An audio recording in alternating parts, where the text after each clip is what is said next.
नमस्कार मित्रों, मैं रश्मि अपने किस्से और कहानी की दुनिया में आपका स्वागत करती हूँ। आज आपको सुनाती हूँ एक राजा और पुजारी की कहानी। एक बार की बात है, एक राजा थे। उनका बहुत बड़ा राजपाट था, बड़े व्यस्त रहते। उन्होंने सोचा कि क्यों ना मैं एक मंदिर बनवाऊँ। उन्हें के अंदर थोड़ी धार्मिक भावनाएं जागी, तो उन्होंने सोचा कि मैं एक मंदिर बनवाऊँ। उन्होंने अपने राज्य में एक बड़ा विशाल मंदिर बनवाया और भगवान कृष्ण राधा रानी की बड़ी सुंदर सी मूर्ति स्थापित करवाई। अब उनके पास तो समय था नहीं, तो उन्होंने मंदिर की देखभाल के लिए, सब कामों के लिए लोगों को नियुक्त किया। तो उस मंदिर में उन्होंने पूजा के लिए एक बूढ़े पुजारी को नियुक्त किया। पुजारी बहुत ही श्रद्धावान थे। बड़े मन से रोज नियम से भगवान का स्नान कराते, उनकी पूजा करते, श्रृंगार करते, भोग लगाते, शाम को उनका शयन कराते। पुजारी जी का नियम था। अच्छा, राजा ने भी एक नियम बनाया। वे रोज सुबह फूलों की बड़ी सुंदर सी माला अपने मंत्री के हाथ से भगवान के लिए भिजवाते और पुजारी जी श्रृंगार वगैरह करने के बाद वही माला, राजा जी की भेजी हुई वही माला भगवान को पहना देते। और दिन भर अपना राजकाज सब करने के बाद राजा रोज शाम को मंदिर आते और भगवान के सामने अपना सिर झुकाते, पूजा करते और पुजारी जी वही माला भगवान जी के गले से निकाल कर फिर राजा को पहना देते। ये रोज का नियम था। बड़े साल हो गए, ये नियम चलता रहा। एक बार की बात है कि राजा जी ने अपने मंत्री के हाथ से फूलों की माला भिजवाई हमेशा की तरह, लेकिन साथ में एक संदेश भी भिजवाया कि आज मैं एक पड़ोसी राज्य में किसी बहुत ज़रूरी काम से जा रहा हूँ, तो संभवतः आज शाम को मैं आ नहीं पाऊँगा क्योंकि मुझे लौटने में देर हो सकती है। तो पुजारी जी मेरा इंतज़ार ना करें। अब हुआ क्या, पुजारी जी ने माला पहनाई, दिन भर जैसे पूजा करते थे वैसे किया।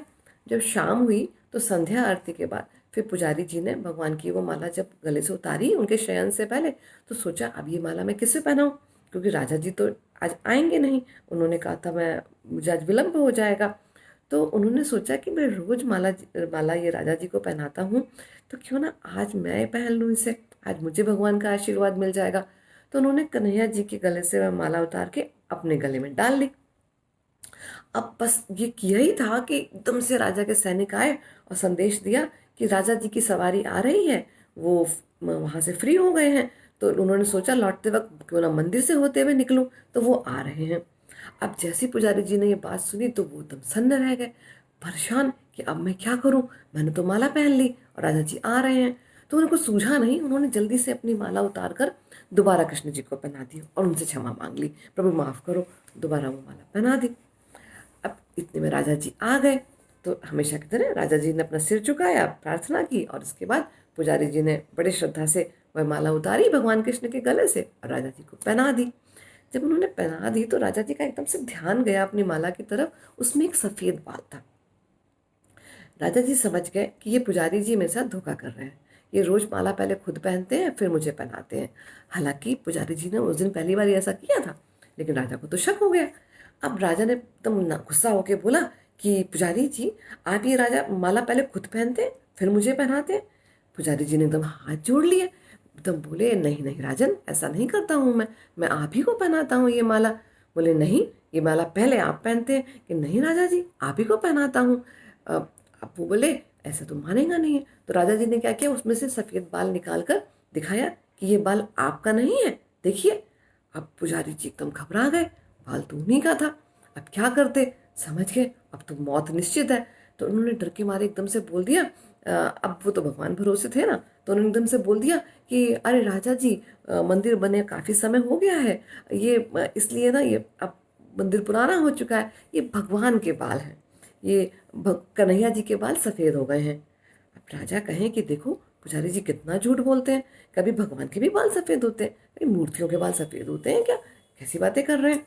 खैर उन्होंने कहा कि इतने पुराने पुजारी हैं तो मैं इनको थोड़ा मौका देता हूँ। तो उन्होंने बोला कि अच्छा ठीक है, अभी तो भगवान के शयन का समय हो गया, तो अभी तो मैं कुछ नहीं बोलूँगा, लेकिन कल सुबह इनके श्रृंगार और उसमें स्नान वगैरह में मैं खुद आऊँगा, मैं खुद अपनी आंखों से देखूंगा कि क्या इनके बाल सफ़ेद हो गए हैं। अब राजा जी ऐसे कह के चले गए। हाँ, ये भी बोले कि अगर ऐसा नहीं हुआ तो आपको मृत्युदंड मिलेगा। अब राजा तो कह के चले गए। पुजारी जी घबरा गए, समझ गए अब तो मेरी मौत निश्चित है। बैठ के भगवान जी के सामने हाथ जोड़ कर रोने लगे कि प्रभु बड़ी गलती हो गई मेरे से, मैंने पहली बार ऐसे किया था, आप जानते ही हैं, अब क्षमा कर दीजिए, आगे कभी जीवन में ऐसा नहीं करूँगा, जान बचा लीजिए मेरी, मैं क्या करूँ प्रभु। रोने लग गए और रोते रोते सो गए। जब सुबह एकदम से उनकी आँख खुली तो सुबह हो चुकी थी। अब राजा जी आ गए, बोले करो श्रृंगार, मैं बैठा हूँ। राजा जी सामने चौकी डाल के बैठ गए। अब पुजारी जी ने भगवान का श्रृंगार प्रारंभ किया। अब जैसे ही पुजारी जी ने भगवान के मुकुट हटाया तो क्या देखते हैं कि भगवान के सारे बाल सफ़ेद। बड़ा आश्चर्य, राजा भी एकदम आश्चर्य में दौड़े मूर्ति के पास, हाथ लगा के देखा, अरे ये तो वास्तव में सारे बाल सफ़ेद। पुजारी जी भी सन्न रह गए एकदम। लेकिन अब राजा जी को संदेह हुआ कि पुजारी ने अपनी जान बचाने के लिए भगवान के बाल रंग दिए हैं।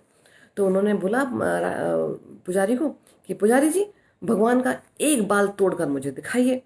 अब जैसे पुजारी जी ने हाथ बढ़ाया, उनकी हिम्मत नहीं पड़ी, एकदम उनके हाथ कांप गए कि मैं भगवान का बाल कैसे तोड़ूं। अब वो कपाने लग गए। फिर बड़ी हिम्मत करी, नहीं हुआ। तो फिर उन्होंने राजा जी के सामने हाथ जोड़ के बोला कि नहीं राजन, मैं नहीं कर पा रहा हूँ ये काम, मैं भगवान के बाल नहीं तोड़ सकता, मुझसे नहीं हो रहा ये काम। तो राजा जी बोले अच्छा मैं करता हूँ। एकदम उठ के आए राजा और उन्होंने भगवान का एक बाल नोच के ऐसे निकाला। जैसे ही राजा ने वो बाल निकाला, एकदम वो हिस्सा वहाँ का जहाँ से बाल टूटा था लाल हो गया और भगवान की आंखों में आंसू आ गए एकदम। तो अब जैसे ये हुआ, राजा एकदम घबरा गए कि भगवान की आंख में आंसू। तभी भगवान की मूर्ति से आवाज आई कि राजन, आप मुझे बस हमेशा मूर्ति समझते रहे, लेकिन ये जो पुजारी जी हैं, इन्होंने मुझ में भगवान देखा। ये मुझे साक्षात ईश्वर समझ के मेरी आराधना करते रहे। इनकी हिम्मत नहीं हुई कि मेरा ये बाल तोड़ सकें। और हाँ, ये माला इन्होंने ही पहनी थी।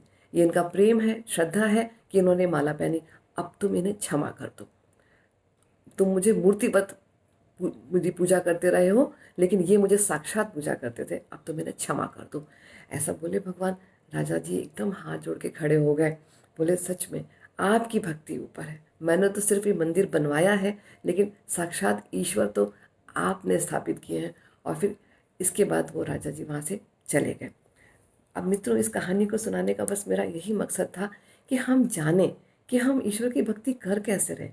हमारी भक्ति में संशय नहीं होना चाहिए, हमारी भक्ति में ईश्वर के प्रति श्रद्धा और प्रेम होना चाहिए। हम उन्हें मूर्ति ना समझें।